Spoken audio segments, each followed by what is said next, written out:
Fling, especially to those who I haven't met. As most of you know, I've been at our Malaysia campus this year.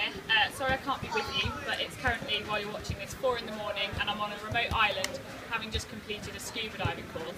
Not to make you jealous at all. So I'm not meant to be selling the Malaysia campus, but I'm actually meant to be telling you why I want to be women's captain next year. So for starters, although I've been away for a year, last year I was a committed member of the club. As a fresher, I did many various ultimate weekends and would love to be given the opportunity to have an input into the running of the club in order for it to continue improving. On top of this, the idea of leading a team is very exciting and I'm willing to learn and try new tactics. So why should you vote for me? I've only been playing for 2 years, however in that time I've played for 5 different teams in 2 different countries, playing for women's and mixed first team since my first semester in the UK and the open team since my first semester in Malaysia. Here in Malaysia, I've integrated with players from many different countries and seen different ways of teaching and leading teams.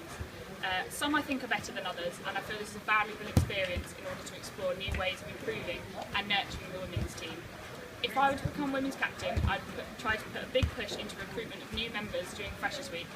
Freshers Week is crucial to gaining new members and encouraging our club to grow. This is the week when all the new students start X number of clubs and have to choose which they stick with. Being a welcoming, friendly club makes a lot of difference as to whether a fresher will stay with us and commit to the club. It certainly was a defining factor as to why I ended up with Fling over other sports that I went to in the first few weeks of term.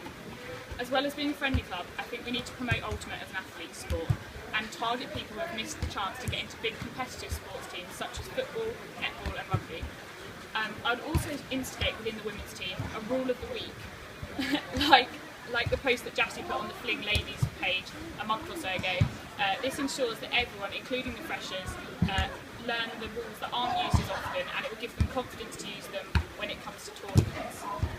Experience-wise, I've experienced leading teams at cadets, which I did for 5 years. I was often in charge of groups of 40 cadets or more, where I had to occupy and include everyone of all abilities. I had many responsibilities, so I'm used to having to be organised and juggling many things at once. I feel that I can be friendly and approachable at the same time as being sufficiently authoritative and loud on pitch when needed. And most importantly, I'm excited at the prospect of being able to lead the women's team to success next year. I hope you'll consider me for this position and look forward to hearing back from you. Yeah. Hi Fling, Alice doesn't really know I'm going to do this, but I thought I'd ask her a few questions because if I was at the AGM, some people would ask her questions too. So, do you think women should mix with the guys in the 3G training squad, or do you think women should have more individual training sessions? I'd say both. I think how it is currently, I think it's important for the 3G, like the women that will be playing mixed, to have time with the boys because it brings their level up to the level of the boys, I think, a lot more.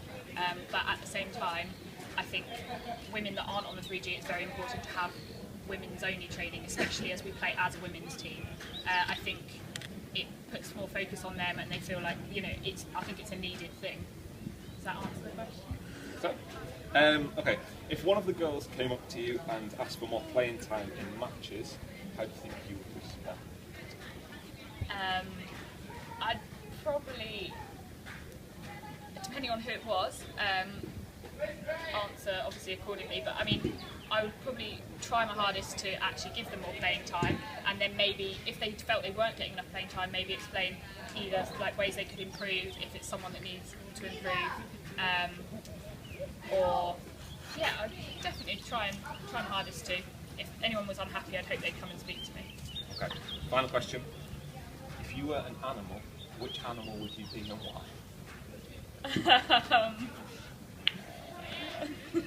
Come on. Tiger? Why? Because they're very pretty but aggressive at the same time. Right. That'll do.